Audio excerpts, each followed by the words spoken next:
Fala pessoal, sejam muito bem-vindos a mais um episódio do podcast O Jogo é Esse. Eu sou o Matheus Mundim. E eu sou o Lucas Domingues e esse podcast a gente fez para contar a realidade de como que é empreender no Brasil. Para você que está aqui pela primeira vez e ainda não se inscreveu, a gente te convida para deixar seu like, deixar seu comentário, se inscrever no canal. E se tiver alguma pessoa que você quer ver aí com a gente, já deixa aí também, principalmente aqui de Uberlândia ou região, que é mais fácil para a gente. E qual que é a ideia desse podcast? A gente trazer empreendedores para contar a história, né, do que deu certo, o que não deu certo, os sucessos e os fracassos da carreira dos empreendedores da região, da cidade, que fazem os negócios acontecer hoje em dia. E aqui a gente fala tanto do CPF quanto do CNPJ, né, que está por trás das empresas e tenta trazer algo além ali do que está na superfície, né, algo que é profunda mesmo e que de fato gera valor aí para você. Bom, e se você não assistiu os outros episódios, a gente vai deixar aqui na descrição os episódios que a gente já gravou. Dá uma conferida, tem muita coisa legal. E para começar esse papo hoje, seja muito bem-vindo, Alessandro, formado em finanças, com pós em marketing, dono da Polo Imobiliário. Como que é essa história aí, Alessandro? Então, primeiramente, agradecer aí o convite de vocês. É muito legal o tema, né? A gente conversar sobre empreendedorismo, os desafios que a gente tem no dia a dia. E para mim é uma honra representar a Polo, sou um dos sócios da empresa, né? A gente tem a Polo, mas a gente está com um grupo muito forte, muita coisa boa para acontecer. E agradecer a presença, espero contribuir um pouquinho aí com o bate-papo nosso aqui de hoje. Show de bola. E como que você começou nesse setor, Alessandro? Como que foi essa transição para o setor imobiliário? Já tinha alguém na família? Como que te chamou a atenção? Cara, ninguém na família. Eu acho que na minha família eu sou o primeiro profissional de vendas e eu acho que eu sou o primeiro corretor de imóveis, né, que iniciou. Mas minha história com vendas é muito interessante, né? A gente entra, o primeiro emprego de qualquer pessoa é vendas, né? Principalmente eu que venho de uma cidade pequena, próxima a Uberlândia, a gente veio para estudar, trabalhar, tentar romper, tentar... De onde você é mesmo? Vencer. Coromandel. Conhece? Conheço. Pertinho aqui, 25 mil habitantes. Tem 25 mil habitantes desde quando eu nasci, então acho que tem evoluído um pouco. Mas contando um pouco da minha história, eu ingressei no mercado de vendas, né, principalmente do varejo. Comecei atendendo clientes por telefone na época. E assim, a gente não tinha espaço para errar. Minha criação foi até hoje, meus pais estão vivos ainda, graças a Deus, mas uma criação mais dura, da gente correr atrás, da gente conquistar. E meu pai sempre falou para mim, Alessandro, você não tem espaço para errar, você não tem espaço para errar. Às vezes pode ser duro, mas te faz uma pessoa profissionalmente forte. Eu lembro direitinho, um dos meus primeiros empregos foi no Martins, aqui próximo. Então, eu atendia cliente por telefone, mas quando eu entrei na empresa, com 500 vendedores, eu falei assim, como que eu podia fazer para realmente fazer diferença, ser um bom vendedor, o que eu posso fazer para me dedicar e destacar mais do que as pessoas que estão aqui hoje? O que eu notei? Eu não tinha experiência, não tinha experiência também com o produto. Então, a primeira coisa que eu fiz foi estudar o produto e a segunda coisa que eu fiz foi tentar mapear quem são os melhores profissionais de vendas daquele segmento. Então, eu comecei a me modelar. O que fulano argumenta, o que fulano oferece, o que é o diferencial, o que não é. Então, ali foi meu primeiro contato com vendas no mercado. O que eu notei? Por mais que as pessoas eram ótimas vendedoras, elas eram um pouco acomodadas. Então, elas chegavam num platô de vendas e estagnavam. E eu fui sempre aperfeiçoando, sempre olhando, não, posso mais, e sempre tem um cliente ou outro que é muito difícil. E eu comecei a me especializar nesses grandes clientes. Por quê? Porque eu conseguia vender mais. O meu grade de resultado poderia aumentar. Então, desde de novo no mercado de vendas, eu sempre me desafiei a atender bons clientes potenciais, porque meu resultado em um curto espaço de tempo podia alavancar. Então, esse foi meu primeiro contato com vendas. Com muito novo, depois eu passei para coordenador, passei para gestor, e aí eu tive um convite de entrar no mercado imobiliário. E aí, primeiramente, as cifras me cativaram, mas principalmente olhando o mercado pujante, que era Uberlândia, os desafios que eu ter na cidade, eu falei assim, eu preciso me projetar nesse segmento que eu acho que eu consigo escalar mais aí em termos profissional. Em 2014, eu me ingressei no mercado imobiliário. Isso foi um convite da Apollo mesmo ou de outra no momento? Eu sempre acreditei, eu nunca fui assim de pular de empresa para empresa. Eu sempre acreditei que, primeiro, a gente tem que fazer a nossa parte. A gente tem que se dedicar também para mudar, a gente é capaz disso, mudar o clima organizacional que você se encontra, o ambiente. E a primeira empresa que eu entrei foi a Apollo, tá? Lá em 2014, estava no nascedouro da empresa, na formatação ainda das pessoas, da liderança que tinha. E eu comecei como corretor. E a gente até brinca que hoje, né? Eu brinco com os meninos hoje que integram o nosso time de liderança, que a Apollo hoje é uma mãe. A gente treina, a gente desenvolve, a gente indica, nós temos departamentos consolidados, mas na minha época, quando eu entrei no mercado imobiliário, eu tenho uma situação um pouco engraçada, né? Mas como que vende? Na época, meu gestor pegou um chumaço de folders, falou assim, ó, esses são os produtos, e pum, na mesa. E como que eu prospecto o cliente? Ele pegou outro chumaço de folha, colocou do lado dos produtos e falou assim, esses são os clientes, é só se você ligar e prospectar. Eu falei assim, então a experiência que eu já tive aqui vai ajudar de alguma forma.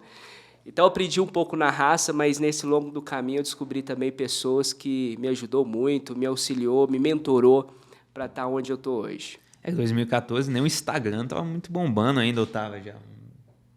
Nada. Não, era... Eu lembro, sabe qual que era uma das principais fontes de prospecção? Na rua? Rua e Guia SEI. Vocês lembram daquela... daquele book? A gente já ficou até tarde. No mercado imobiliário a gente chama de corujão. Quando você fica à tarde, você pega o horário ali das 17 às 19h30, onde você vai ligar para os clientes, prospectando o interesse para você descer aí e acompanhar o funil de vendas, tentar puxar uma agenda, uma apresentação em si. Mas a gente começava muito, eu lembro até hoje, no Guia SEI, a gente entrava na internet e a gente mapeava pelo produto. Então, empreendimento X, onde o cliente já morava de médio e alto padrão, saia os telefones fixos e a gente começava a ligar. Mas eu brinco que é uma época que a gente separava o joio do trigo, né? As pessoas um pouco mais antigas de mercado, hoje elas conseguem argumentar mais com o cliente, ter um posicionamento um pouco mais diferente, ter uma condição e uma postura de negócio melhor, porque a nossa criação de vendas foi no tete-a-tete, foi ouvindo mais não do que sim. Eu acho que a digitalização ajudou muito, mas quem foi criado nesse mercado um pouco mais raiz, eu acho que tem uma compreensão e uma argumentação, uma persuasão maior na hora de você convencer seu cliente. Boa. Me conta, você foi convidado a entrar no mercado imobiliário. Como que foi esse convite? Assim, como que estava o Alessandro nessa época? É engraçado, né? Eu sempre, quando eu estava no varejo, do mercado CLT, e aí uma vendedora, eu lembro até hoje, uma vendedora falou, Alessandro, você é tão bom de vendas, você já pensou em ser corretor de imóveis? Eu falei assim, não. E aquilo para mim ficou no vento. E aí depois eu precisava fazer uma transição de carreira. Sabe quando que você tá desgastado num segmento? Batendo no topo ali já. Então assim, não era nem do topo. Você começa a argumentar, será que é isso que eu quero? Então já não fazia muito mais sentido. E eu vi um anúncio na época da Apollo, e aí eu entrei em contato, a pessoa entrou em contato comigo. Hoje a pessoa que era do RH, que fez entrevista comigo, hoje é minha sócia, então a gente entrou praticamente junto. Eu falei assim, você é uma pessoa privilegiada, porque você entrevistou seu sócio lá atrás. Então isso foi muito bacana. Mas desde quando eu entrei, que eu recebi esse convite, na época foi da Manu, do Fernando, do Cadu, eu falei assim, eu estou numa empresa que está começando, mas uma empresa de pessoas que têm princípios, e eu vou aprender muito e eu acho que eu vou agregar muito. Eu acho que o fit cultural, independente do tamanho da empresa que você entra, que você atua, você consegue ter um feeling e visualizar que patamar essa empresa pode chegar.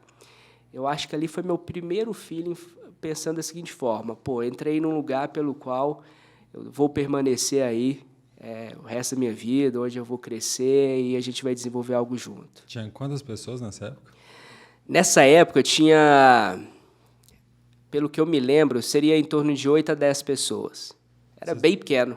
A maioria... Saiu do Martins, que é um dos maiores atacadistas do Brasil, para entrar numa empresa de 7 pessoas. Perfeito, perfeito.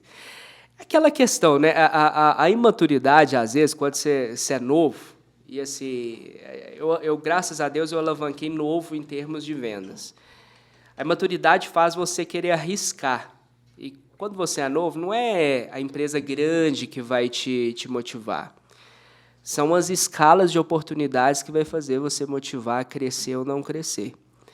Tanto é que quando eu me tornei sócio da Apollo em 2017, eu e a Manu, que hoje é minha sócia também, a primeira coisa que a gente fez foi o plano de carreira da empresa. Porque as pessoas precisam ter um espírito de pertencimento, de próximo passo. É mais uma experiência que a gente teve lá atrás, porque por mais que a pessoa é um ótimo vendedor, ela chega no platô que ela precisa de um plano B, ela precisa de ter mais um processo de desenvolvimento. E é nesse processo de desenvolvimento, com a experiência que a gente teve em outras empresas, que a gente agregou, falar assim, não, na nossa empresa, você vai se desenvolver, você vai se capacitar, desde que você tenha 100% de comprometimento, assim como a gente entrega 100%, 200%, 300%. E ali, quanto tempo foi até a sua primeira venda de imóvel? Qual foi o imóvel, se você ainda se lembra? Como é que foi esse processo? As primeiras vendas... Eu lembro da minha primeira venda do varejo e lembro da minha primeira venda na Polo. Tá? Assim, a gente nunca esquece. É engraçado. Na minha entrevista, eu lembro até hoje, eu estava com a pessoa, acho que foi na minha segunda entrevista na Polo. Como a gente é CLT, a pessoa falava assim, como que eu ganho, qual que é a minha remuneração? Pô, a gente precisa saber, né? Onde eu estou entrando, quanto que eu vou ganhar e qual que é a minha perspectiva. E eu lembro até hoje, falei assim, você é 100% comissionado, mas se fizer uma venda, você vai ganhar em torno de 8 a 12 mil reais, que corresponde ao empreendimento que a gente estava vendendo na época. Falei, você está de sacanagem. Isso 2014, 9 a 12, e se eu fizer 2 vendas? Não, se você fizer 2 vezes, você ganha 2 vezes. E eu, 3. Não, você ganha 3 vezes, tem limite, não, Alessandro. Então, assim, você é um profissional novo, quanto mais resultado você tiver, mais você ganha. Eu falei assim, sério? Eu falei, sério. E eu sempre fui muito ambicioso. E desse dia, eu comecei a projetar. O que eu vejo que muitos corretores, vendedores falham? Eles trabalham, eles querem a liberdade no CNPJ, mas eles não querem um compromisso do CLT. Eu vejo que é a liberdade que nos prende, mas é ela que nos afunda também. Então, eu acredito muito nisso. Quando eu entrei na empresa, isso até hoje eu faço isso, eu criei a rotina, eu tenho uma rotina de trabalho muito bem definida. Até minhas coisas pessoais eu poderia fazer no horário comercial, mas é sempre fora do horário comercial. Minha esposa sabe disso, que vai escutar, então ela não me deixa mentir. Mas eu projetei 3 anos de trabalho. Eu lembro até hoje, quando a pessoa me falou aquilo, eu sentei, a primeira coisa na época era minha namorada, a Priscila, minha esposa de hoje. Falei, Pri, existe essa e essa proposta, o ponto positivo que depende de mim. Se eu projetar 3 anos de dedicação, fazendo isso e isso, eu acho que a gente muda o nosso patamar. Você está junto, porque eu vou ter que trabalhar final de semana, feriado, vou ter que atender cliente à noite, não vou conseguir te dar 100% da atenção. A primeira coisa que eu fiz foi um acordo familiar, porque a coisa que mais te impede de crescer é quando você tem uma pessoa dentro de casa te puxando para baixo. Isso é terrível. Eu falei, estou junto. Então, foi 3 anos, eu lembro como se fosse hoje. Eu trabalhei 3 anos, de sábado a domingo, sem viajar, sem descansar. Eu lembro até hoje, meu sonho era viajar para fora, ela viajou para Londres, eu fiquei, porque eu tinha que fechar 2 propostas. Depois a gente fez uma viagem junto, mas foi 3 anos de muita dedicação. Minha primeira venda saiu com quase 4 meses. Mas depois que saiu a primeira venda, eu nunca mais deixei de vender. E todos os empreendimentos que eu entrei, eu sempre fui campeão de vendas, em todos. Porque venda é processo e é número. Se você cumpre no final do dia um número e tem um processo de atendimento, você vende, não tem segredo. E tem isso que eu vejo muito, né, o pessoal de vendas, principalmente, de maré de azar, ou tipo, não acreditar que vai dar, que tem alguma coisa externa colocando. Então, o processo ele é um remédio para isso? Ele é um remédio. Eu brinco, né? Existe muita gente motivada, mas poucas das pessoas são disciplinadas. A disciplina é igual academia. A gente não gosta de ir todos os dias, mas vai. É igual trabalho. A gente não gosta, às vezes a gente está indisposto. Aconteceu alguma coisa pessoal, a gente estava falando aqui antes, acontece alguma coisa com o filho da gente, etc. Mas a disciplina faz. Tem o problema, mas eu preciso. Esse aqui é meu compromisso. Dependendo da motivação, esse é meu compromisso. Quando eu defini o processo de vendas, o que eu avaliei? Eu não tenho relacionamento na cidade. Tá? Não conheço tudo na cidade. Eu preciso escalar relacionamento, preciso trazer um nicho de mercado que eu não vou conseguir abraçar tudo. Então, a primeira coisa que eu fiz foi escolher o nicho de mercado. Qual o produto que eu vou atuar? E qual que é o meu público para esse produto? Então, depois que eu defini produto e público, eu criei uma estratégia de prospecção. A pessoa desmotiva, a gente fala lá na empresa, venda cura tudo. Às vezes a pessoa está desmotivada, está para baixo, está tudo, mas ela vendeu, ela fica a melhor pessoa do mundo, a mais agradável. Isso acontece. Né? Isso acontece muito. Mas o que eu defini? Se eu não tenho relacionamento, eu preciso criar. E eu não tenho técnica ainda, que eu estou aprendendo. Então, eu preciso vencer pelo número. Na época, eu fiz algumas contas, eu cheguei que eu precisava prospectar de 3 a 5 novos interessados por dia. E eu comecei a entender que muita da gente dedica só na última etapa do funil, né? Que é a parte de visita e fechamento. Só que a principal etapa é o topo, porque o funil não é assim. Então, é porque aqui precisa de ter mais cliente do que na parte de baixo. Eu comecei a identificar, então eu não finalizava o meu dia sem ter 3 a 5 interessados. Por exemplo, fiz ligação, conquistei 3 rápido. No começo era na listinha, né? Era na lista, era porta de escola, era porta de restaurante, era evento. Não tinha lead chegando, ia ligar e... Era zero, era zero. E nessas prospecções a gente passava umas furadas. Eu lembro uma vez que tinha uma cliente nossa querendo comprar. Ela falou, Alessandro, vai ter um evento, eu quero que você vá para a gente conversar de negócio. Falei, nossa, eu vou vender, né? Cheguei, tava as cadeirinhas tudo organizado. Eu sentei, falei, seu evento era uma pessoa querendo me incluir no marketing multinível. Eu falei assim, porra, fui para vender para mulher, ela me criou uma cilada aqui. Mas acontece de tudo. Mas, no final do dia, o processo ele vence qualquer dor, qualquer desmotivação. E eu acredito, de verdade, que ele é um remédio. Ele é um remédio. Você falou antes que a pessoa quer a liberdade do CNPJ, mas não quer ter o compromisso, né? Isso. O que é isso? Assim? O que eu vejo? Por exemplo, para todo calcanhar de Aquiles, toda muleta, existe uma pessoa que faz o que tem que ser feito e a outra pessoa que traz aquilo como muleta. Por exemplo... Eu vou citar alguns exemplos, sem citar nomes, que acontecem na nossa empresa. A gente tem muito exemplo dessas questões que acontecem. Eu lembro, há 5 meses atrás, a gente estava dando um feedback numa pessoa que a gente conhece, uma pessoa até estruturada, tem apoio, mas o motivo dela não vender é porque ela tem 2 filhos, tem que levar a menina na escola, tem isso, tem aquilo. Então, assim, uma série de muletas. E a minha vice-campeã, ano passado, tem o mesmo problema com atitude diferente. Então, assim, a atitude que ela trouxe é assim, gente, se você estiver no CLT, você vai ter que levar seu menino na escola, mas você vai ter que cumprir um horário. Para, às vezes, ganhar o mínimo que aquilo te exige. Se você é dono da sua empresa, da sua lojinha, vamos colocar lá, e a sua remuneração depende da sua dedicação, por que você não dedica como se você fosse um CLT, aquele compromisso, aquela disciplina? Eu vejo que no empreendedorismo as pessoas não estão preparadas e não têm ambição suficiente, nem inteligência emocional para cumprir essa liberdade, entre aspas, né? Então, é isso que eu falo. Gente, tem corretor que fala assim, Alessandro, hoje eu rezei, hoje tudo vai acontecer. Eu falei assim, beleza, amigão, mas o Divino Espírito Santo vai descer aqui e te entregar um lead na sua mão. Então, você tem que fazer para merecer. Então, a gente bate nessa tecla todos os dias.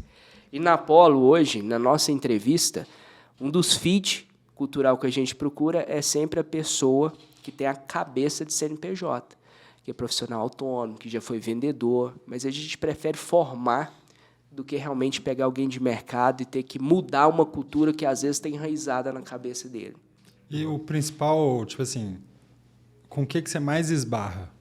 O cara que vende, desaparece até o dinheiro acabar, depois ele vai vender outro.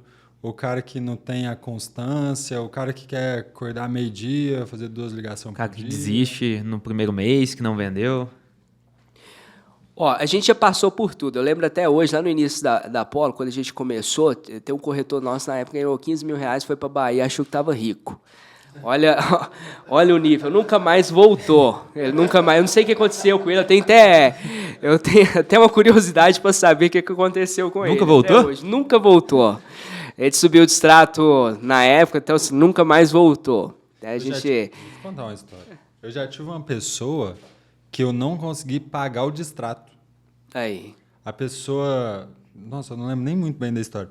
Mas a pessoa foi lá, a gente contratou, ela trabalhou uma semana e a pessoa sumiu. A gente falou assim, mano, aconteceu alguma coisa. Aí a gente ligou, não atendia. Cara, aconteceu alguma coisa. A gente fez o distrato. E a gente só fez o distrato porque alguém trombou com ela numa academia. Então a gente falou assim, ó, tá viva. Porque eu fiquei com medo mesmo, a pessoa sumiu. Aí eu fiz o distrato e ligava, falava assim, ó, o distrato tá aqui, você tem que assinar, você tem um dinheiro para receber. E a pessoa, nada. Aí eu falei com o advogado, ele falou assim, ó, manda o distrato para casa dela Certo. e deposita o dinheiro numa conta que é uma conta do governo, da Caixa, em juízo, alguma coisa assim. E manda para ela, porque ela vai lá na Caixa, só com o CPF ela consegue sacar esse dinheiro. Eu tive que... Não, mas acontece, a gente teve um caso essa semana também, Não, o cara ficou 3 meses, o cliente sumiu por 3 meses, não respondia nem fornecedor que indicou ele pra gente, e voltou, mandou mensagem pro account que atendia ele, oi fulano, vamos marcar uma reunião? A gente pensa que o cara morreu, tá internado. Mas era uma pessoa que trabalhava pra gente. Simplesmente sumiu. Acontece. Eu falei assim, gente, não, peraí. No primeiro momento, você fica preocupadíssimo. Você fala, cara, a pessoa foi atropelada na rua, aconteceu alguma coisa, e a gente tá tentando falar. Aí alguém falou assim, não, trombei com ela na academia essa semana. Aí. Eu falei, nossa, velho. Tá com a vida resolvida, né? Não precisa do dinheiro do acerto e também tá na academia. Deve ter sido umas 2 horas da tarde, foi, não? Mas, Provavelmente. Alessandro, você trouxe uma coisa muito relevante aí, que virou um pouco a minha chave também. No digital a gente vê muito isso de trazer lead e tudo mais. Inclusive, se você está precisando de lead, tem a V4 Company aí, né? Mas você falou sobre relacionamento, né? Eu vejo, tipo assim, a gente trabalhou com muita imobiliária, a gente teve muito contato com corretor, e eu nunca vi essa preocupação de criar um relacionamento com a base de leads do digital, principalmente que está chegando. Então chegou um lead, opa, tudo bem, fulano? O imóvel é esse, vamos visitar?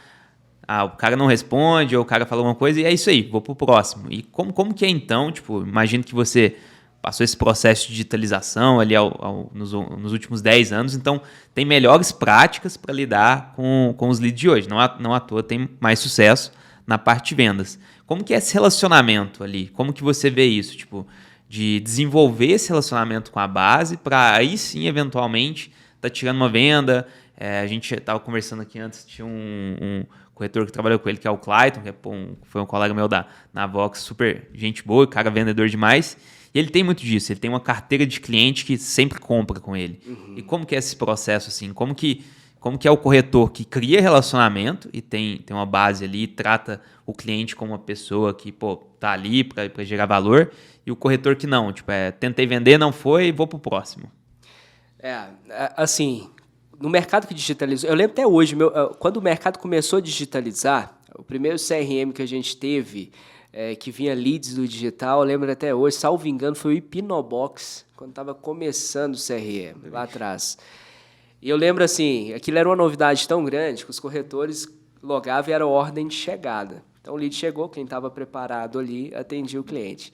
Eu lembro até hoje, eu ficava de madrugada logado no Hipnobox, porque se o cliente chegar no banheiro lá com o celularzinho, na época com o tablet, se o cliente chegasse, eu já tinha que chamar ele, já clicar e já prestar o atendimento.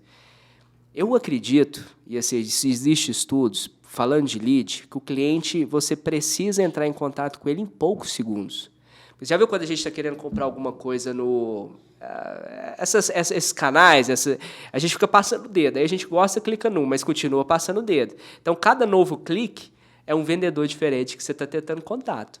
Então, quando eu comecei naquilo, por que a pessoa não cria esse relacionamento? Porque eu acho que falta autoridade. O lead já chega para você na forma digital, você começa a atender ele de forma digitalizada. Então, assim, é difícil você criar um rapport, uma conexão com esse cliente. Dependendo do horário que esse lead chega, eu sempre falo para o pessoal, gente, liga, se apresenta, fala quem que você é, cria esse rapport, faz perguntas que são pertinentes, se realmente o que o cliente procura é aquilo que ele quer mesmo, porque o cliente, a maioria das vezes, ele clica no anúncio, mas ele não sabe o que ele quer comprar. Então, você tem que prestar hoje uma consultoria para esse cliente. Então, eu sempre tive muita facilidade de criar relacionamento com os meus clientes, a maioria deles. Hoje eu atuo muito pouco, né, porque a gente está muito na parte de gestão e liderança, mas a maioria deles eu virei amigos. Porque assim, o cliente ele quer só o corretor quer só o próximo lead, só o próximo lead, só o próximo lead. Só que eu não sei o número de vocês, mas a taxa de conversão do lead gerado, ela é entre 40 e 90 dias, depende da técnica e do aperfeiçoamento, da qualidade daquela pessoa. Do tipo de imóvel também. Do tipo de imóvel. Então, assim, isso não vai acontecer. Então, você tem que ter um tempo para tratar esse lead, criar um acompanhamento mais qualificado, despertar o interesse de compra, porque a gente estava falando, vocês compraram um imóvel recentemente, você está investindo 500, 1 milhão, 2 milhões, você não vai decidir do dia para a noite. Você não vai mandar uma mensagem no WhatsApp do cliente e falar assim, nossa, você é o cara, eu vou te comprar. Dificilmente vai comprar de quem não confia, né? Dificilmente. E o que eu tenho visto? Quando você tem também uma empresa sólida por trás, o corretor ele faz um co-branding com a marca, reforça o potencial de atendimento dele. A gente sempre fala, gente, fala que vocês são da Polo, nós temos mais de 12 anos de mercado. Todos os sócios fundadores são nascidos e são referências na cidade. Então, isso traz uma conexão um pouco maior. E, principalmente, a gente vê muito hoje, os vendedores pós-pandemia, principalmente, eles acham que se postar uma foto, pular numa piscina, vai vender. Então, assim, isso é terrível. Isso é terrível. Nossa, o que você está fazendo? A gente já teve... Aí a questão de fit cultural. Uma vez, eu lembro até hoje, a gente tinha um corretor que falou, o que você está fazendo hoje? Você não veio na empresa. Né? Hoje você veio 2 horas, ligou para ninguém, não visitou. Não, estou gravando vídeo. Falei, mas que referência que você é ainda para gravar um videozinho e o cara entrar em contato com você? Vou te trazer um número. A gente tem na empresa o Polo Nobel, a gente brinca que é o maior evento do mercado imobiliário eu posso falar que é da região. É bonito, assim, eu já vi, pô. Você já a gente para o London, assim, é um evento muito bacana. Nenhum corretor nosso que foi campeão foi um corretor que posta videozinho, que faz isso, que faz aquilo. Todos são ativos. Todos ligam, todos marcam café, todos criam relacionamento, pedem indicação e fazem também os impulsionamentos digitais. Também, mas eles não vivem só disso. Agora, hoje, o cara pula na piscina e fala assim, nossa, que piscina maravilhosa, vou clicar e vou comprar de você, que você é uma referência, que você nada bem. Agora, né? Uma provocação para vocês dois aí. Na minha visão, o digital tá matando o vendedor. Certeza. Alguns. Não, sabe por quê? Tudo? O cara tá sempre atrás do próximo lead. Se você demora a responder, o cara é desqualificado. Se você não responde o que o cara quer, o cara é desqualificado. E tá ruim para comprar e tá ruim para vender, na minha visão. Porque, cara, o que a gente vê, né? Pô, a gente trabalha no digital, a gente trabalha gerando demanda. Então, eu ajudo o meu cliente a converter a demanda. Perfeito. Eu ajudo, mas não dá para fazer o trampo dele. Não. E eu falo para todo mundo, não é para fazer o trabalho pelo cara. Uhum. Isso você não vai conseguir fazer. Aí o cliente liga, já aconteceu, Mundinho? Vê se você já viveu isso. Quero cancelar. Fala, cara, não faz sentido. Não dá resultado. Aí você entra no CRM. Fala, cara, você nem chegou a abrir os leads que estão no CRM. Não, porque esses leads de internet não vendem. A gente já pegou lista de cliente, porque o cara falou assim, mas ninguém atende, tudo ruim. Pega o account e liga para ver. Pô, a galera atendia. Então, é uma coisa engraçada. Eu já peguei uma pessoa que ela morava nos Estados Unidos e ela fazia compras para enviar para o Brasil. Esse era o negócio. E quem atendia no Brasil era a mãe dela. Certo. Aí, mano, lead desqualificado. Eu falei assim, gente... É um produto muito específico, é para mães que querem comprar produtos nos Estados Unidos. Não tem como ser tão desqualificado. Tipo, todo mundo desqualificado. É muito... Acho que fazer alguma coisa muito errada. Entende muito o conceito de qualificação ainda. Tipo, o cara vai comprar um imóvel. Imagino eu, é um fit pro cara comprar um imóvel, né? Então, pô, ele tem um perfil, é um cara de família, tem uma renda tal, tem um perfil que quer, mas ainda não achou o imóvel, tá no momento de pensar. Tem um perfil, então é um lead qualificado, pode não ser uma oportunidade naquele momento. Perfeito. Mas o pessoal fala assim, pô, o cara veio e quis visitar e depois sumiu e, tipo, não me respondeu. O cara quer que ele chega e já comprando, né? O que às vezes acontece do cara ter uma jornada mais curta. Mas se vocês conseguirem fazer esse milagre, nós vamos contratar vocês, porque... É isso, você trouxe um tópico aí muito importante, acho. Não sei se já atendeu muita imobiliária também, Lucas, mas pô, é uma empresa, cada empresa é uma imobiliária. Perfeito. E geralmente é os mesmos problemas. Ou falta de imóvel, então não tem imóvel de revenda, principalmente, ou tem muito problema com o corretor. E aí você trouxe um ponto da cultura. E eu vejo que a cultura da imobiliária assim, ela está muito vinculada aos fundadores. Perfeito. Então já vi de todo tipo. Tipo, uma que tem uma cultura muito paternalista, onde tudo é o cara ali. Então, até pô, um super amigão e está com muito sucesso agora, o Alessandro lá de Palmas, Tocantins. Pô, o cara um super sucesso, assim, a gente sempre conversava muito, só que dependia muito dele. Então o corretor chamava ele para vender para ele, tipo, vendia com ele na sala. E a gente foi conversando muito, ele foi organizando o processo, hoje tá muito bem lá, mas tipo, desvinculou dele a parte do processo. E o processo entrou em jogo com a cultura que ele fortaleceu. Certo. E eu vejo que muito cara como você, assim, um bom corretor, às vezes fica preso na parte da venda. Quando se der um passinho ali para focar na cultura e no processo, pode ser que impulsiona mais o negócio, né? Mas aí tem que ter a cultura para guiar o processo também, né? Hoje, por exemplo, Polo, CRM funciona, que eu sei que é o bicho-papão do corretor, é o tal do CRM, né? Como que você vê essa questão do processo e cultura para fortalecer o time de corretores? Esse é um calcanhar de Aquiles, né? A gente vai falar de CRM 100%, o corretor fazendo o processo tudo 100%, mas eu vejo que as pessoas não insistem em deixar o processo coeso, porque é difícil. Quando a gente fala de profissionais autônomos, são pessoas que elas não têm carteira assinada, né? Então a gente vence essas pessoas pelo fit cultural. Elas têm que chegar a um propósito para fazer o que precisa ser feito. Hoje, o que a gente mapeou? Para funcionar o nosso digital, o nosso CRM, tudo na Polo hoje, a nossa empresa, é meritocracia. 100%. Eu não recebo lead, porque você não converte, você não acompanha. Então, nós fizemos um parâmetro. Não é qualquer corretor que recebe lead, tá? Até porque a gente está pagando, tem um custo. Então, o mínimo é o corretor que tem que estar preparado para atender aquele lead.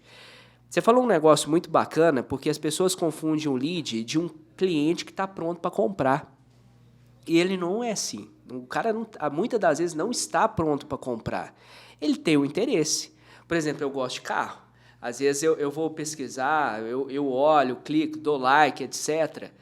Eu quero comprar? Não, eu tenho o interesse, eu gosto, está no meu feed, mas eu não estou no momento sobre isso. Eu quero entender só. O cliente é da mesma forma.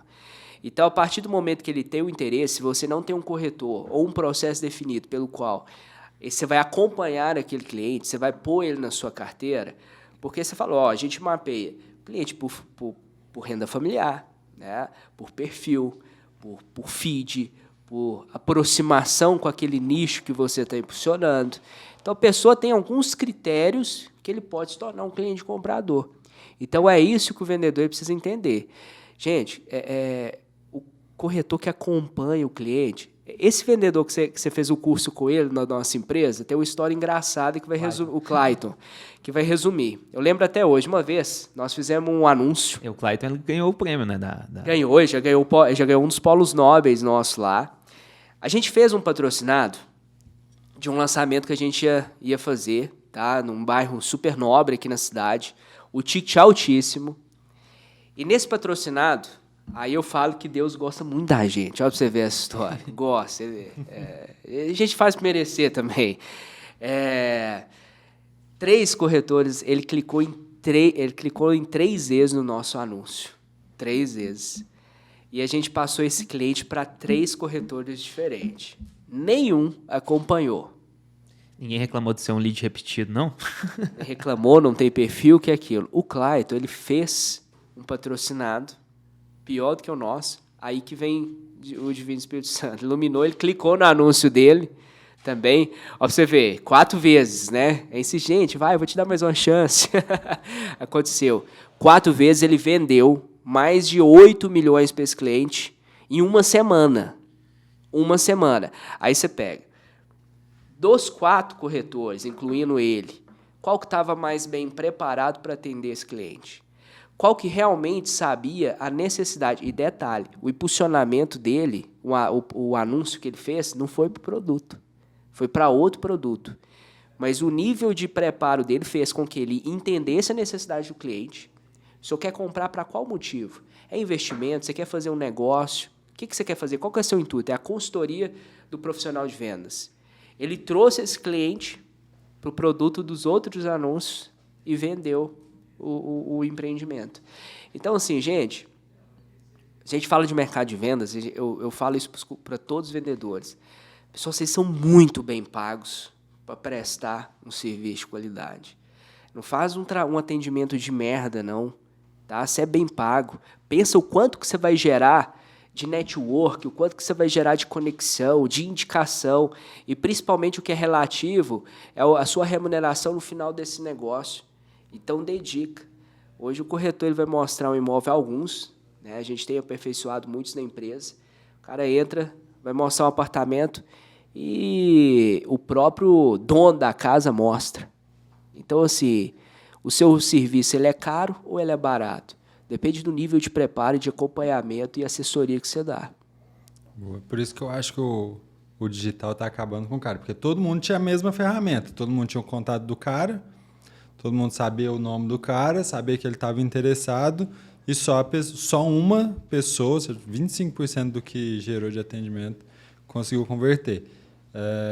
E, cara, eu te falo assim, como consumidor, e não só de imóvel, tá complicado. Eu estou procurando uma empresa de um produto e eu gerei 3 leads. Uma não me ligou, não entrou em contato. A outra me mandou 4 mensagens erradas, apagou as 4 e mandou assim... Oi. Não, essa tá no meu top 3 ali. Mandou assim, desculpa pelas mensagens erradas, Lucas. Ou seja, já sabe meu nome. Aí eu falei assim, tudo bem, como é que você tá? Ontem, 2h da tarde, até hoje ela não me respondeu. Eu virei um lead, ela entrou em contato errado, e eu falei assim, não, beleza, vamos continuar e a conversa aqui. Deu a chance. Ela falou assim, tá bom, amanhã, quem sabe, eu te mando mensagem. Cagou. E a outra que foi o pior. Teve uma pior? Teve uma pior. Me mandou mensagem, aí eu expliquei tudo. Entramos numa reunião, a pessoa um pouco perdida, falei assim, beleza, deve estar começando. Fez uns comentários que eu não gostei, eu falei assim, respira. Lucas, vamos marcar na semana que vem, na terça, reunião semana passada, para eu te apresentar um projeto, uma proposta, né? Para te apresentar um projeto para a gente seguir em frente. Falei, tranquilo. Até hoje não caiu na minha agenda. Eu fiz uma reunião com a pessoa, passei tudo. Era para ser na terça, hoje a gente está falando na sexta-feira. Não caiu na minha agenda. E eu entrei em contato com um empresário, falei assim, mano, fiz uma reunião com a sua equipe. O interesse da pessoa, Fiz né? uma reunião com a sua equipe, estou esperando o retorno. Falou que ia retornar, ele falou assim, com quem que você falou? Eu falei assim, agora vai resolver. Com quem que você falou? Eu mandei o print, falei assim, falei com essas pessoas, né, que estão aqui na reunião. Até agora também, não foi não. É o desinteresse. Então, cara, como que vai funcionar na sua visão daqui para frente? Você falou tudo. O mercado digital, as pessoas têm que entender que ele é uma ferramenta, não uma dependência. E a síndrome do próximo lead, do próximo cliente, faz com que você não acompanhe e atenda a sua carteira de base. Eu acho que a tendência é piorar, porque assim, a tendência é piorar. Por quê? O que a gente está fazendo principalmente na nossa empresa? A gente criou vários departamentos, principalmente de treinamento, de capacitação, e a gente tomou uma iniciativa esse ano, no exercício, que a gente trouxe um indicador que ele é mais importante do que venda, que é o percentual de corretores no resultado. A gente começa a mensurar qual que é o profissional de fato ou qual que é o profissional que está só ocupando uma cadeira nossa. Então, quando a gente começa a dar valor na nossa cadeira, que senta, a pessoa que é engajada, que existe o processo, a gente começa a criar a vontade das pessoas também de se profissionalizar, de melhorar, e a gente consegue trazer um atendimento mais qualificado. Então, tende a piorar se as empresas não começarem a dedicar e virar a chave. Porque o que a gente vê? Uma liderança menos assistida, por isso que isso acontece, porque esse exemplo aconteceu, você traz para mim, quem te atendeu? Se você tem um CRM e você puxa o seu contato, o mínimo que a pessoa precisa saber, pô, eu não posso perguntar isso para ele, senão eu vou me trazer como se fosse uma empresa desorganizada. Então, eu puxo no CRM, quem que é o Lucas? Qual que foi o problema dele? E eu já ligo dando sequência. Então, esse é um tipo de comportamento. Mas a síndrome do próximo lead vai fazer com que as pessoas acompanhem menos os clientes de fato. E outra síndrome que é muito importante que a gente vê é o parecer antes de ser. Trazendo para o meu mercado, principalmente para o mercado de luxo, gente, é impressionante. Tem gente fazendo transição de carreira que tem 1 mês de corretor. O cara já coloca lá, especialista de negócios imobiliários. Tem lógica isso? Não tá nem com CREA ainda. Não tá nem com Cresce, não tem assim... Aí põe um monte de diamante, né, na bio do Instagram. E assim, e o cara se acha o cara. Por quê? Eu vejo que o podcast é mais rasgado, né?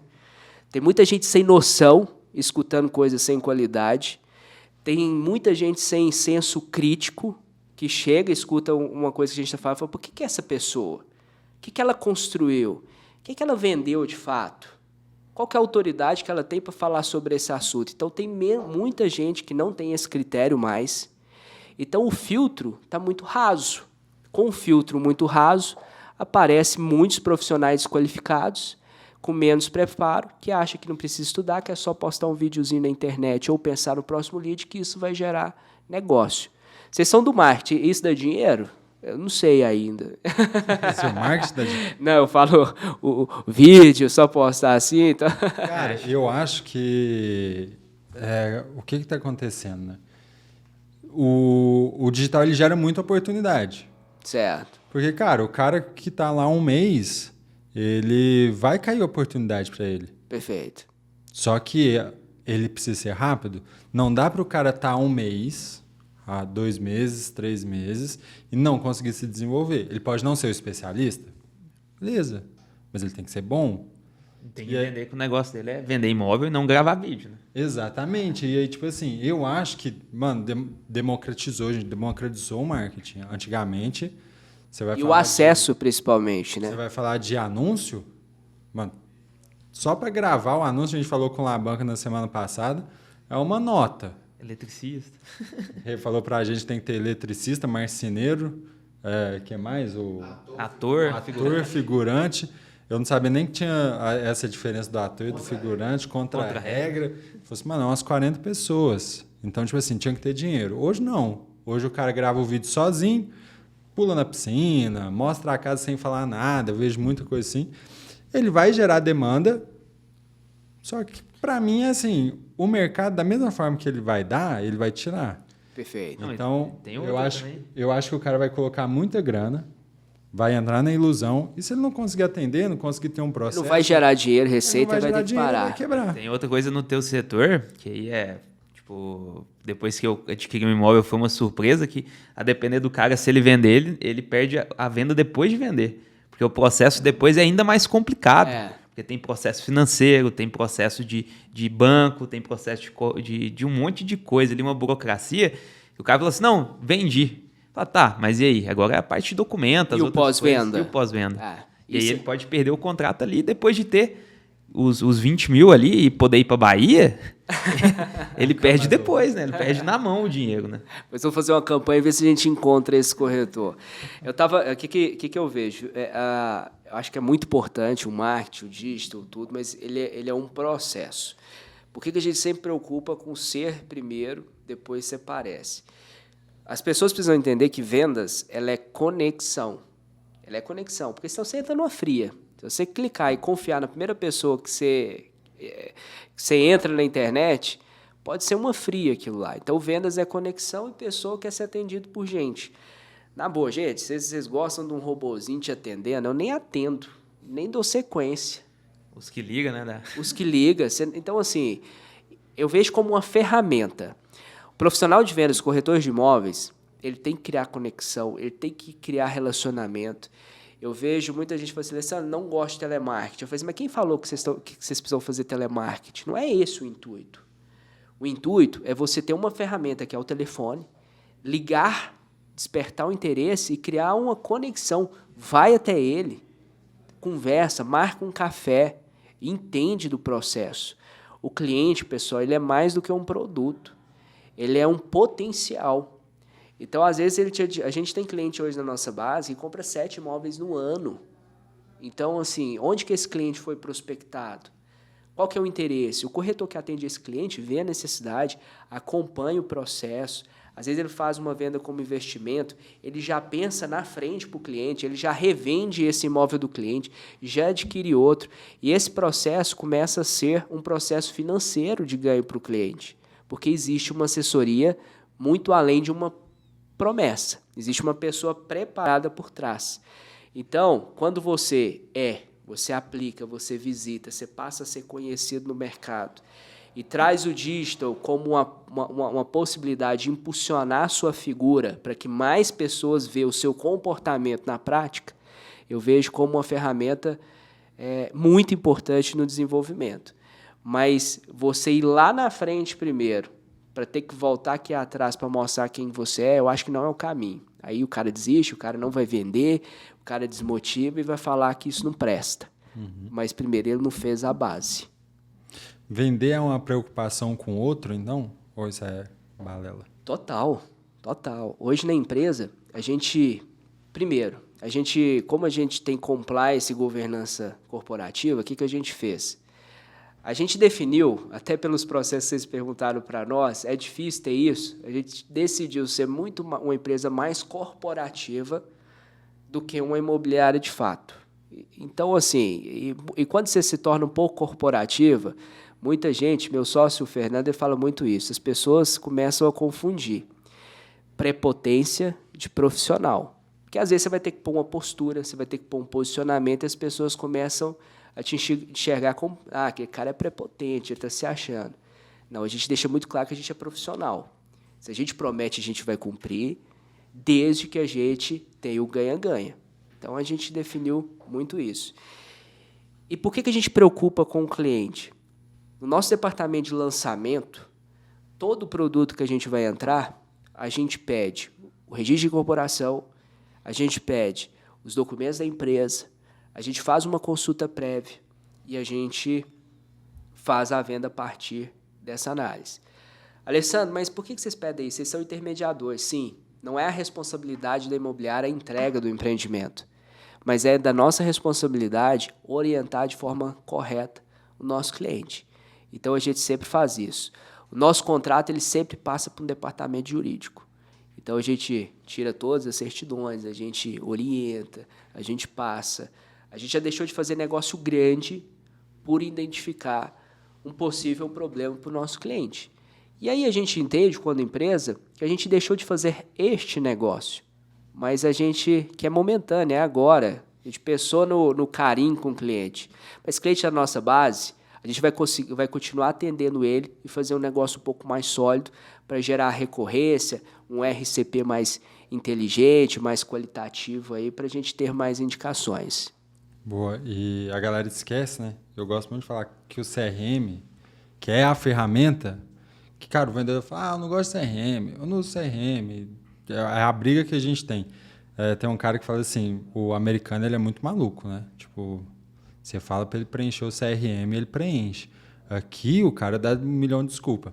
E ela é uma ferramenta que faz a gestão de relacionamento com o cliente. Ele não é uma ferramenta de venda, é para gerir o relacionamento. Eu vejo que eu já passei por algumas situações no mercado imobiliário, tipo, eu quero comprar para investir. Aí o cara, quando ele vai te atender, o primeiro apartamento que ele quer te empurrar. Aí você fala assim, mano, mas eu te falei que eu queria investir, isso aqui não é um bom investimento. E aí ele não tem essa preocupação de falar assim, pô, não oferece isso aqui pro cara não, porque a gente isso mostra é uma outro oportunidade. Aí você fala assim, eu quero, tô pensando no Santa Mônica, que é um bairro para um lado, Leste, ele te manda, fala assim, mas eu tenho um lá no Parque Una, que é na Zona Sul. Você fala assim, pô, cara, você tá me ouvindo ou você não tá me ouvindo? Aí eu vejo assim, isso acontece muito, mas o cliente ele tem que fazer perguntas para direcionar. Existe formas de você ter autoridade, não é só colocando goela abaixo, é fazendo com que o cliente entenda o seu posicionamento. Então, eu faria uma pergunta diferente. Lucas, por que você considera o Santa Mônica nesse investimento um investimento mais seguro, que você vai ganhar mais dinheiro? Por qual motivo? Então, você entende a necessidade. Alessandro, porque eu gosto do bairro, eu vejo isso, fui criado lá, eu quero ter uma rede nesse lado. Então, assim, você vai orientando. Então, eu acredito muito nesse posicionamento seu, mas eu tenho isso, isso e isso. O que você acha que faz mais sentido? Porque a compra, pessoal, não é goela abaixo. A compra ela é construída. Mas existem formas e técnicas de você trazer, afunilar o que o seu cliente precisa naquilo que você, como autoridade, enxerga que vai ser o melhor para ele. Perfeito. Né? Mas, assim, é pergunta. Eu sempre pergunto. Eu acho que eu falei da compra do imóvel foi bem isso, tipo assim... Porque às vezes o corretor acha também que você está falando só com ele, né? O cliente está com 5, 6 pessoas que ele está falando. Ele viu uns 10 anúncios, clicou em tudo, não sabe nem o nome que ele está falando. E chama atenção aquele que consegue avançar. Então acho que tem essa diferença, e aí entra o CRM, aí entra outras coisas, para te auxiliar a conseguir avançar uma carteira grande de clientes de forma mais assertiva. Por exemplo, eu falei, não, eu quero nessa região por esse e aquele motivo. A partir daí, um monte me mandou de outras regiões. O cara não, me mandou só daquela região. Ah, não, mas eu prefiro um andar mais alto, por esse e esse motivo. Aí um monte continuaria mandando os outros. Não, mandou um andar mais alto. Ah, não, mas eu não quero ter um prédio bem colado, porque eu vivi assim e não foi uma experiência legal.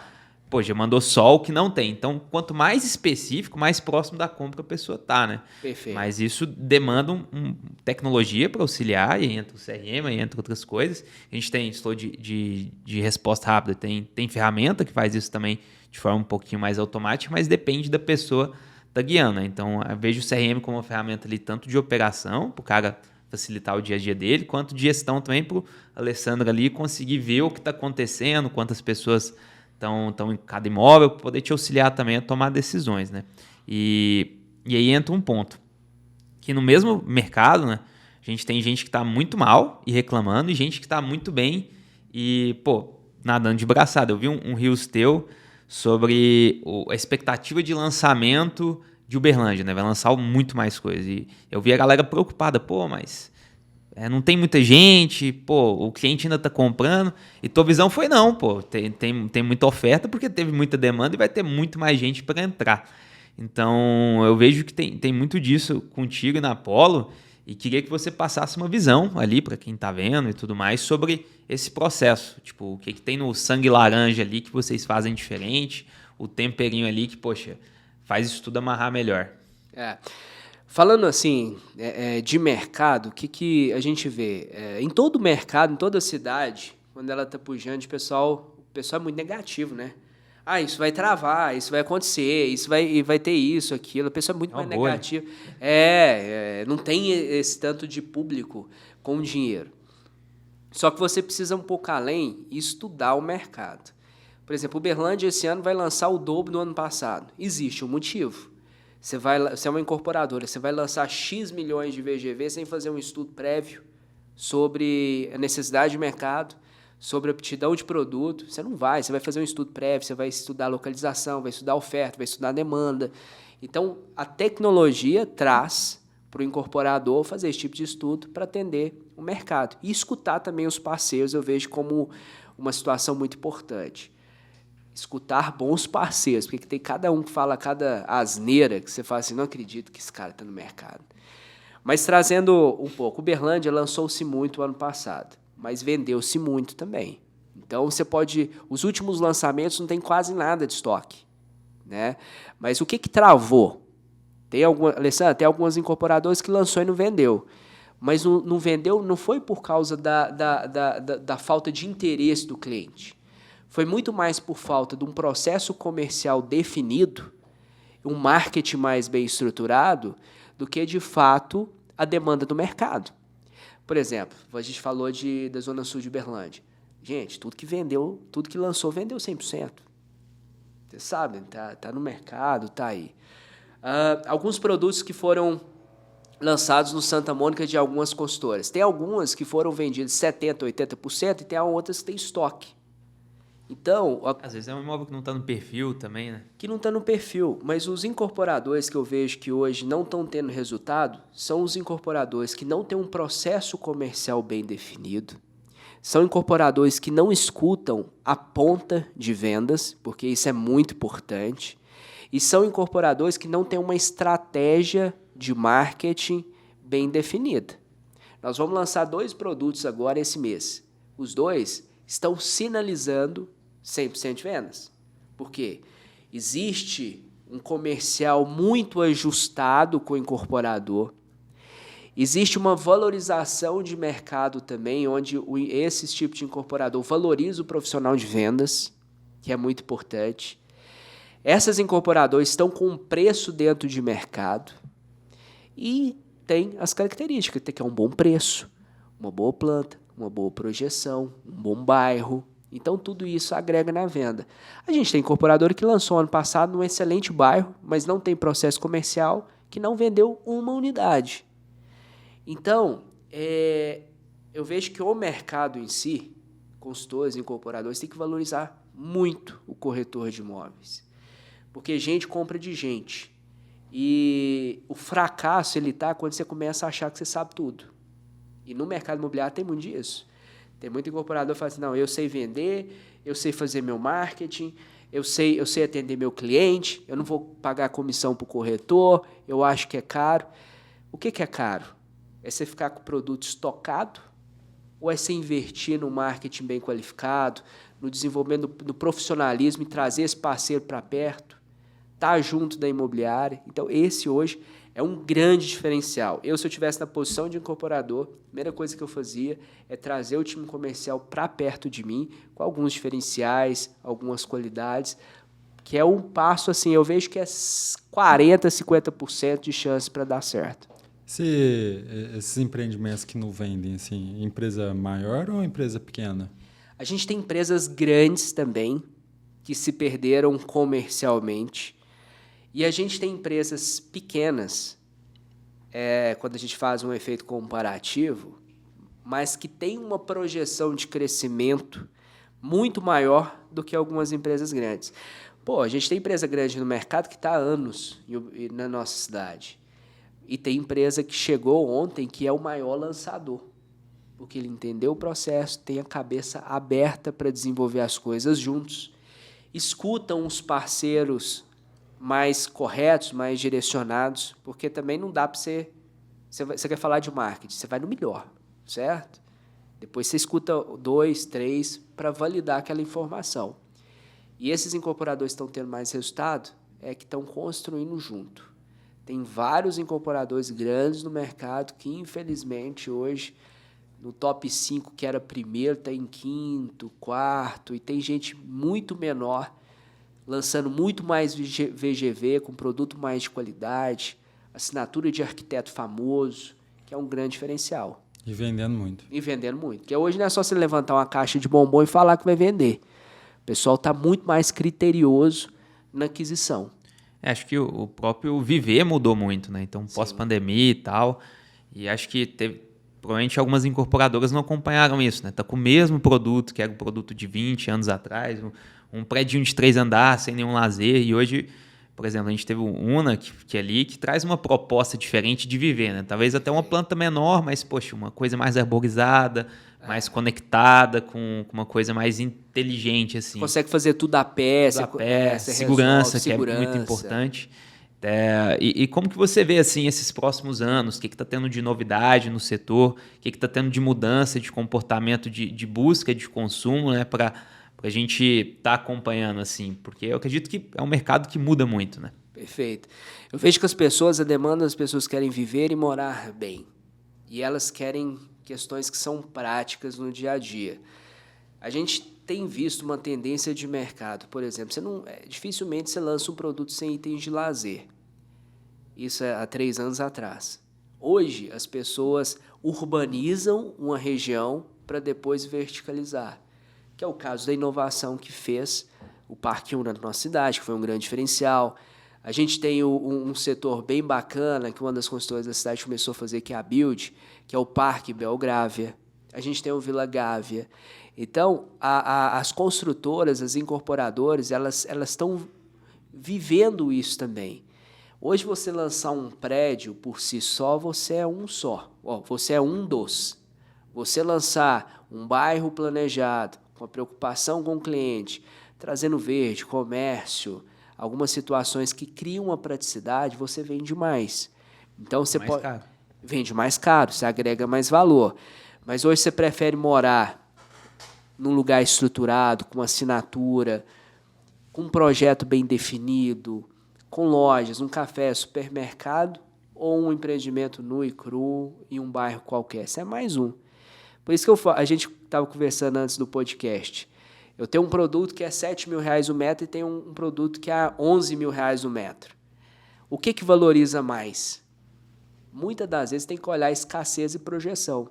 Às vezes Mas o de 7 até desvaloriza, né? às vezes o 7 vai estagnar, porque não tem nenhum tipo de diferencial, e o 11 pode chegar a 17, 18. Quando a gente vê, primeiro, não tem estoque. A projeção de um bairro de desejo, né? Tem tudo que o cliente precisa para viver numa região, que é segurança, qualidade e acesso. Então, o cliente hoje ele deixou de olhar um pouco metro quadrado e ele passa a visualizar o seu bem viver, seu bem-estar, onde ele quer morar e investir. E as empresas olham muito, né? O Carrefour, ele vendeu uma área que para uma construtora vai gerar mais ou menos uns 600 milhões em VGV para justamente, para a galera entender, eu acho que você ouviu falar disso, foi recente. O Carrefour tinha o Carrefour e um grande loteamento em volta dele. Perfeito. Falou assim, cara, a gente vai vender isso para as construtoras para quê? Para trazer o prédio, trazer gente, porque isso vai valorizar, vai aumentar provavelmente as minhas vendas.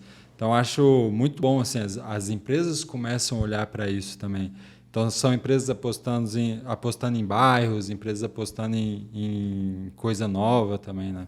Você vê muito, isso é uma preocupação do urbanizador, né?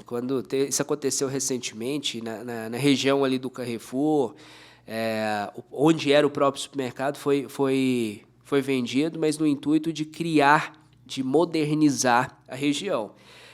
E quando se gera uma concorrência de mercado, é bom para todo mundo. Isso aumenta a qualidade, as pessoas querem inovar. Você vê a gente tem o setor leste também, que aí você pega essa região do Center Shopping, Granja Marileusa, são pessoas que vão investir juntos aí mais de 10 bi na região. Porque isso começou na Zona Sul. O pessoal da Zona Sul estava investindo, consultora, modernizando, bairro um pouco mais qualificado, com mais requinte, com mais estrutura. Então, fez com que essas pessoas começassem a reinvestir e repensar o lugar que elas estão. Você tem um dos shopping, que é um dos maiores do país, bem estruturado e tudo mais, e tende a aumentar a demanda se eu tiver mais gente morando ali do lado. Isso é um estudo de mercado. O empreendedor está pensando, X% das pessoas que moram no meu bairro estão migrando para outro bairro. Qual que é o motivo disso? O motivo é que são empreendimentos mais bem estruturados, mais bem planejados. Como que eu faço essa pessoa permanecer na região que ela está hoje? Empreendendo da mesma forma. Isso é bom para a nossa cidade, isso aumenta emprego, é bom em todo sentido, economicamente falando, e inclusive para nós profissionais de vendas, né, que é o principal. A gente quer lançar muito na cidade, porque gera mais emprego, engaja mais. E um dos fatores que é interessante da Apollo, hoje a gente não é só uma empresa de vendas. A gente pode falar hoje que 60% dos incorporadores de fora de Uberlândia fomos nós que trouxemos para a cidade. Então, em números, porque aquela preocupação com o cliente da ponta, a gente tem essa preocupação também com a nossa cidade e esse crescimento. Porque se faltar produto e lançamento, falta produto para a gente vender. Então, a gente tem essa preocupação. Então, 60% de todos os incorporadores de médio e alto padrão teve um dedo nosso, tanto na parte de estruturação, como comercialização diária, como parte de consultoria de lançamento. Então, hoje a Apollo ela tem esse braço que é muito importante, representado aí pela figura do Fernando Silveira, que agrega muito na cidade. Então, eu posso falar que a gente não trata bem só o nosso cliente da ponta, mas a gente contribui um pouquinho aí pelo esse desenvolvimento e esses 4,1 bi em lançamento nesse ano. 4,1 bi? Que vai lançar, a projeção de lançamento. A gente sabe que tem uma grande dificuldade de aprovações de projetos, tanto urbanísticos como verticais na cidade, porém a projeção no nosso calendário é lançar o dobro do ano passado. Isso eu estou falando de empreendimentos de médio e alto padrão da nossa cidade. Eu estou tirando a parte econômica desse bolo aí. Boa, é muito lead para ser gerado. Muito É muita muito piscina lead, para é uma oportunidade pular, para o marketing, né? É muita piscina para pular. Mas aproveitando, assim, Alessandro, talvez você sabe mais do que está acontecendo em Uberlândia do que a gente. Eu vi alguns estudos ali no centro, de algumas reformulações de anéis que estão pensando em polir, uns bolsões. Uhum. Zona Sul, o pessoal, sempre que eu converso com o corretor, fala, pô, mano, você não tem ideia do que está sendo feito ali, do que está planejando ali. Grande Marileuza também tem muito tempo, né, que vem sendo pautado como um bairro inteligente. Então, quais que são as tendências aqui na região que você vê, tipo, de infraestrutura que está sendo pensada, desenvolvida, tipo, grandes projetos que estão para acontecer? Esse ano a gente vai ter um ano de muito lançamento horizontal, então vários condomínios fechados em relação, bem estruturados, projetos assinados em algumas regiões de expansão na cidade. Algum deles a gente não pode falar, mas o cliente e o profissional de vendas pode esperar sobre isso. Eu tenho visto um certo olhar para o centro da cidade. O primeiro motivo a recepção é maravilhosa do centro, então, quando a gente lança na Zona Sul, coeficiente de aproveitamento de 3, 3,5, o centro pode chegar a 4,5 de coeficiente de aproveitamento. Que É o máximo de aproveitamento que você pode utilizar naquele terreno para lançar-se um produto. Então, é a parte de verticalização nu e cru. Então, você aproveita mais o terreno, enquanto em algumas localizações da cidade... Oi? Isso é legislação?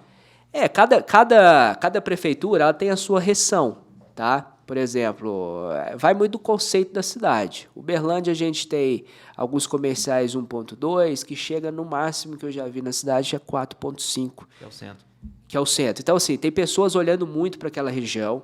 Eu acredito que todo lugar que você vai, nível Brasil, em grandes capitais, o centro sempre tem essa demanda. Então, quando a gente lançou a Zona Sul, que a gente vendeu para uma área, para uma consultora, muita gente pensou assim, não, mas não tem nada aqui. Aí teve uma consultora parceira nossa que apostou no projeto, teve sucesso de vendas, depois aconteceu todo esse boom na região. Tá? Santa Mônica, alguns anos atrás, foi assim, Finote, Granja Marileuza, e agora a gente está vendo algumas procuras e alguma movimentação no centro da cidade.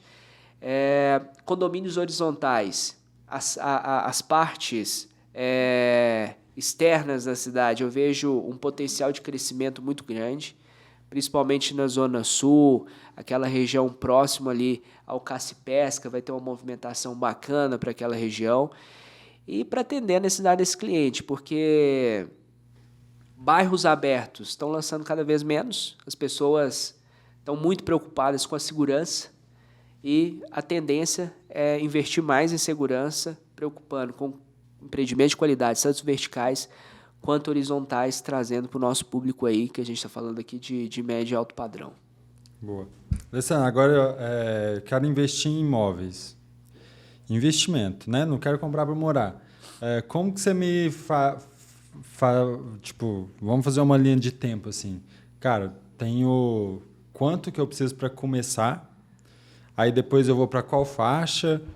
Eu sei que a gente consegue, aí tem financiamento com a construtora, tem um monte de técnica assim. Como que você falaria para começa assim, com tanto, depois faz isso, depois faz isso, depois faz isso para estar crescendo em investimento? E o conceito de alavancagem também acho que é bacana, né? Isso é incrível, né? Tem muita gente. Eu vou começar nesse assunto que é um pouco polêmico, tem muito corretor falando sobre isso, que é a alavancagem financeira, que você compra, depois você vende o ágio.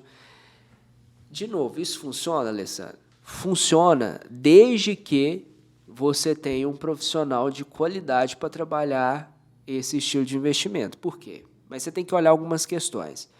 O imóvel que você está vendendo hoje, qual que é a demanda que ele tem em termos de vendas? Alessandro, eu tenho um imóvel no bairro X, que é uma projeção de lançar X, e esse empreendimento ele tem uma pressão para vender 100%. Então, quando eu estou num produto que ele vai ter muita escassez, às vezes eu faço um investimento que eu dou lá meus 100 mil de entrada, ele tem uma valorização exponencial e eu revendo esse ágio com lucro, às vezes, que pode chegar até 100% que você colocou. Isso acontece sempre? Eu posso prometer isso para o cliente? Não, você não pode prometer, mas você dá sinais que isso é possível. Nós temos um corretor que foi um dos campeões nossos da empresa, que ele vendeu vários apartamentos nessa parte, mas ele tem a preocupação com o cliente. Então, depois que ele fez essas vendas, ele começou a ofertar essas unidades para o consumidor final. Então, a assessoria desse corretor não foi só para vender para o cliente, cheguei lá e vendi 10 unidades. Não, cara, eu fiz a venda, ganhei dinheiro, agora deixa comigo, que eu vou começar a ofertar, que é o público 2 aqui, que é o consumidor final, que mesmo você agiando aquilo que você colocou, ele ainda é um produto de oportunidade porque existe uma escassez. Então, é tudo a forma que você traz para o mercado imobiliário. Alessandro, isso pode acontecer sim ou não? A gente nunca pode prometer nada porque a gente não tem bola de cristal. Mas existem sinais pelo qual a gente consegue, feeling, estudo de mercado, que a gente pode sinalizar se aquele investimento vai ser bom ou não. A gente também tem investimentos, tem muito cliente que compra terreno para construir e vender, isso também é um investimento legal. Tem muito cliente, eu nunca vi ninguém perder dinheiro, principalmente em terreno. Terreno tem valorizado demais, principalmente com condomínio fechado na nossa cidade, que peça migração de segurança cada vez mais, o público está indo para os condomínios fechados. Alguns setores da cidade, eu investi na Zona Oeste.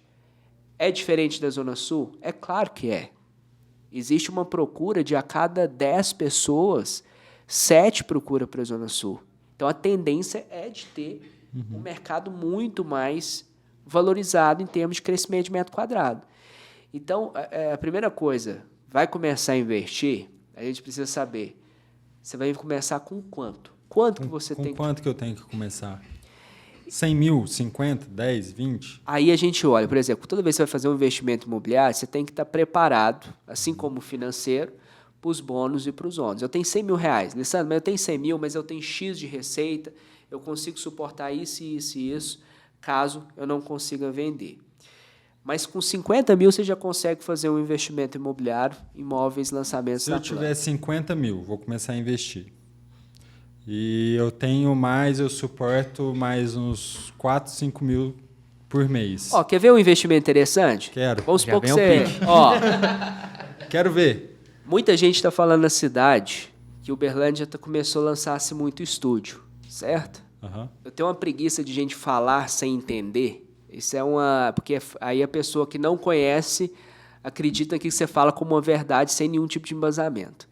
Por mais que a gente lançou alguns prédios de estúdio, o estúdio representou ano passado 0,8% dos 100% de lançamentos na cidade. Foi nada. Foi nada. Agora você faz um estudo prévio. Você já viu o estudo de vacância dos hotéis na cidade? Não. Então, assim, alguns períodos da semana é dificílimo você reservar um hotel. Então Mas pensa isso todo hotel ou alguns hotéis? alguns hotéis. É a mesma coisa do mercado imobiliário. Padrão. Aquele hotelzinho lá nos Cafundó, sem um padrão, vai ter uma Sem vaga. mais. Não vai ter ninguém Você vai conseguir procurando. dormir, né? Tipo, você vai chegar em um lugar onde consegue dormir. Mas locais bem estruturados, próximos a centros de convenção, é difícil você ter hoje na cidade um hotel. Essa parte de Airbnb está crescendo muito. Por quê? Primeiro, o empresário, a pessoa tem a liberdade de estar no apartamento. Os hotéis dificilmente têm, as pessoas estão cada vez mais preocupadas com a saúde física. Geralmente, hotéis não têm uma academia, não têm uma estrutura de lazer. Já esses prédios de estúdios, eles têm uma área de lazer mais qualificada.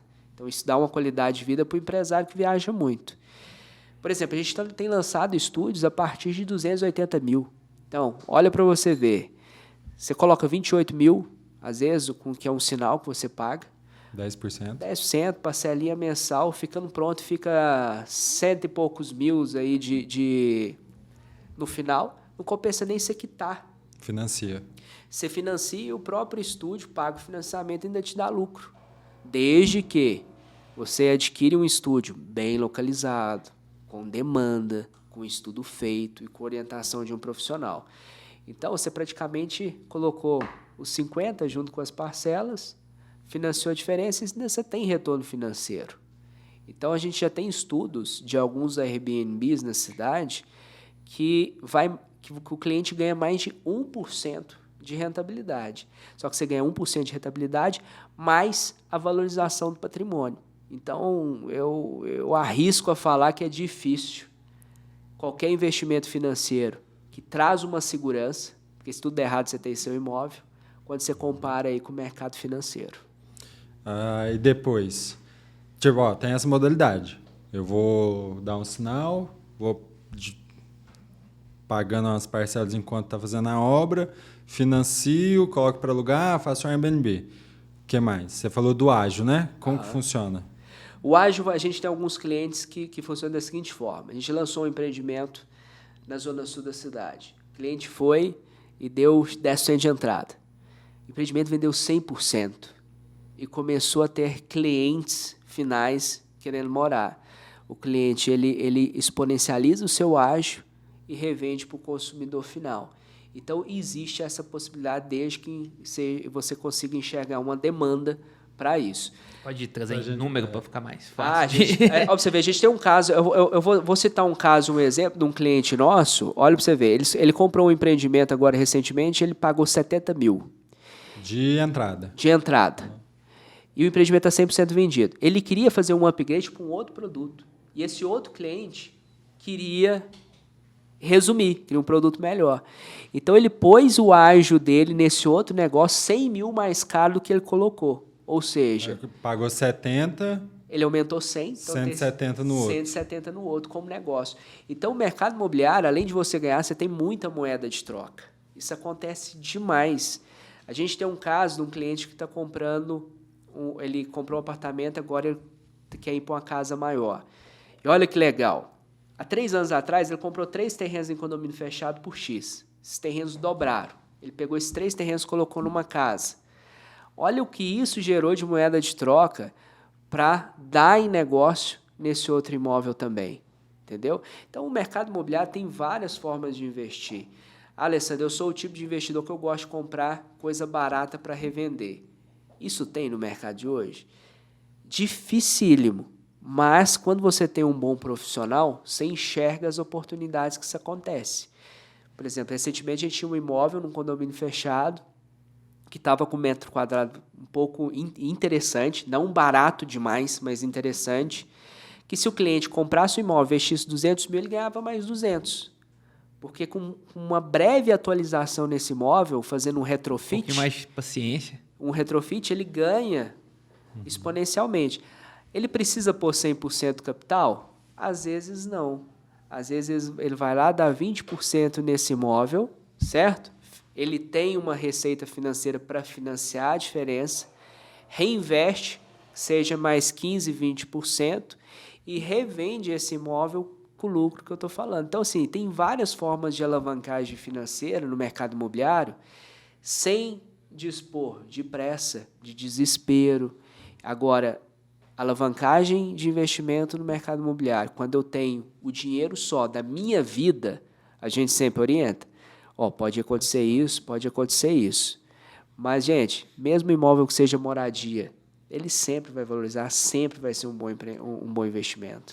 A gente ainda tem espaço, eu vejo muito no meu prédio, é um prédio antigo, eu vejo muito imóvel vender R$500 mil. Ele está perto do centro, né, em frente ao Sesc, mas perto do centro. É um imóvel antigo, só que ele é imenso. Ele tem, sei lá, uns 130, 140 metros quadrados. Você acha que ainda tem espaço para quem quer investir em imóvel antigo, reformar e vender? Ou, vou reformar um imóvel, ele vai ficar caro e vai competir com, às vezes, um lançamento lá na Zona Sul pelo mesmo preço? O que a gente tem que avaliar? O cenário de mercado. São Paulo, a gente tem visto que o retrofit está a todo vapor, porque você tem muito pouca área para lançar nesse momento. O que eu sempre oriento os clientes? Uberlândia está em fase de expansão. Uberlândia ainda tem muita área, ainda tem muita oportunidade. É claro que a procura para o imóvel mais antigo ela é muito menor, mas ela existe. Então, todo imóvel, eu vejo assim, o cliente, ele tem que fazer, na hora de fazer um investimento, ele tem que entender de cenários. O imóvel ele tá ficando mais velho, ele chegou num pico de valorização dele. Eu tenho que fazer uma estruturação e fazer uma migração se eu quiser continuar reinvestindo, ter um patrimônio um pouco mais valorizado. Então, ele sempre tem que olhar por essa questão.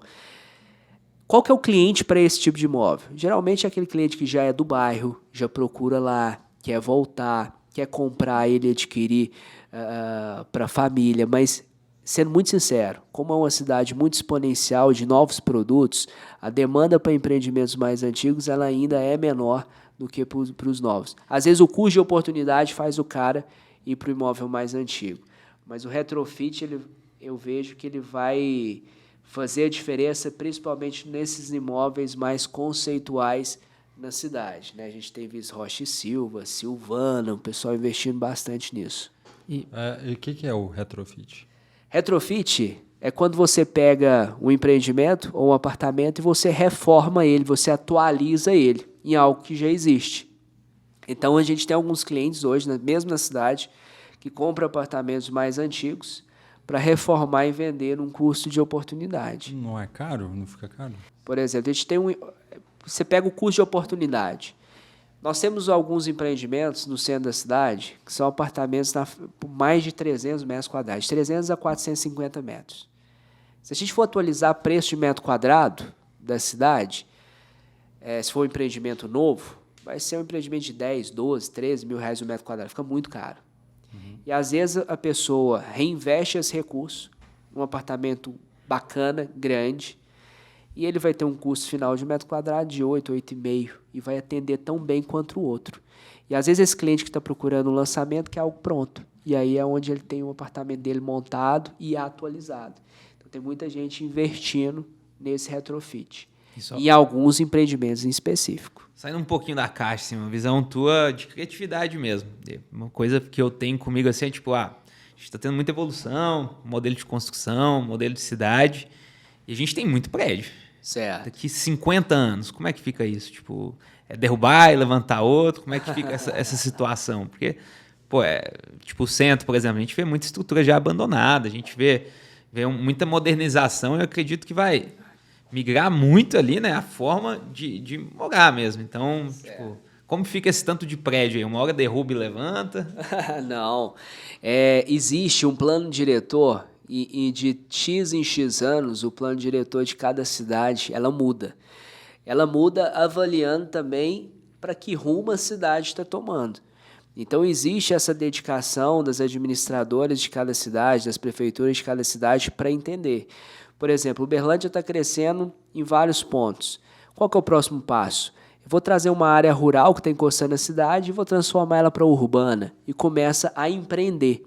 Então, a cidade ela vai crescendo e exponencializando mediante a demanda e as prefeituras da cidade, as pessoas que administram a cidade, entenderem para que rumo isso vai tomar. Uberlândia tem muito a se desenvolver. Eu vejo em 40 anos muita coisa acontecendo, né? A gente quer tá aqui vendendo bastante, se Deus quiser, mas tem muita coisa para acontecer. Tem muita incorporadora de fora grande, visualizando a cidade como um potencial de investimento. Muitas das pessoas falam, Alessandro, e o público para esses lançamentos? Eu vejo que tem um público novo chegando com muito dinheiro. A gente tem muito cliente hoje da área de tecnologia que sai um pouco da caixa do que as mesmas pessoas ganham dinheiro na cidade. Muita empresa de e-commerce. Uberlândia é um centro de comércio gigantesco, né? As maiores empresas de varejo e atacado estão na cidade. Uma das maiores empresas também, que tem crescido muito de tecnologia, é da cidade. As cidades no entorno, como Araguari, chegou uma grande indústria lá que consome muito na cidade. Também já está finalizando a planta do empreendimento deles, da fábrica.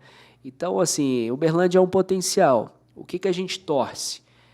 Para que continue tendo bons administradores, que olhem o empreendedorismo com bons olhos, que olhem a economia com bons olhos, que não dificultem bons projetos em termos de aprovações e desenvolvimento, para que a gente continue sempre a crescer. Então, toda administração tem tudo a ver com o crescimento da cidade. Tendo uma boa administração, boas empresas e bons incentivos, eu acredito aí que Uberlândia, nos próximos 40 anos, vai virar uma grande potência, se já não é, né, a segunda maior cidade do nosso estado. Boa. E, tipo, a gente finalizando, o que você acha ali que está precisando para um bom corretor? O que você busca no cara? Pra tocar lá hoje, está te mandando mensagem, e-mail, assim, ô Alessandro, eu vi ali o podcast, tô querendo trabalhar contigo. Olha, se eu puder deixar uma mensagem para os novos corretores, para os que já estão no mercado, qual que é o grande diferencial? É dedicação. Visualizem o mercado e um pouquinho mais de ambição também. Visualizem esse mercado como um mercado de grande oportunidade. E como que eu capto essas oportunidades? Se preparando mais, estudando mais, sendo crítico de você mesmo. Por exemplo, o qual valor eu estou gerando no atendimento? O bom corretor tem que se perguntar isso todos os dias. Acabei de atender um cliente, o que eu gerei de valor nesse atendimento? Por que o cliente não comprou de mim? O que eu falhei? E tendo uma rotina muito bem definida de disciplina. Então, assim, o bom corretor, é até difícil falar o bom corretor, mas o corretor que quer ter sucesso é aquele que define muito bem o planejamento do seu dia, que tem disciplina e que tem muito claro onde ele quer chegar. Quando eu comecei na profissão, eu lembro, a gente falou de CRM, né? Eu vejo que o Excel é o principal concorrente do CRM. No meu Excel, na minha planilha, eu tinha muito bem definido onde eu queria chegar. Então, tudo que me agregava, eu absorvia, e tudo que não me agregava, entrava no ouvido e saía no outro. Então, o meu poder de filtro era muito grande. Então, o corretor que está chegando hoje, seja um pouquinho mais raiz, valorize o seu cliente, tome um café com o seu cliente, converse mais com o seu cliente, entenda mais o que você está vendendo, seja especialista de fato, do jeitinho que você colocou na bio do Instagram, traz isso para a prática que vai ser um grande diferencial aí na sua continuidade no mercado. Boa, e para finalizar, a última pergunta para a gente encerrar. Cara, você viveu vários desafios empreendendo, vive até hoje. O que você diria para alguém que está querendo entrar nessa loucura, tanto de imobiliária como de empreender? Sangue no olho. Gente, o cara tem que ter sangue no olho, porque quando nosso negócio, nosso principal produto é gente. Gente acorda desmotivado, gente acorda com problema, gente acorda com tudo que se possa imaginar. A pessoa que está começando agora a empreender, ela tem que dedicar, principalmente lá no início da empresa, em feed cultural. O seu feed cultural, a formação do pensamento dos sócios para com o negócio, vai ser fundamental para criar novas pessoas que vai levantar essa bandeira no crescimento do seu negócio. Então, lá atrás, quando tinha 2 fundadores, depois entrou eu e a Manu, a gente teve 2 pessoas que passaram uma cultura muito forte para nós, pelo qual a gente disseminou essa cultura na nossa empresa. Então, não abra mão de fit cultural. Alessandro, eu tenho um cara que é um excelente vendedor, mas ele é muito ruim na parte comportamental. Você não tem uma empresa para uma pessoa, você tem uma empresa para várias pessoas.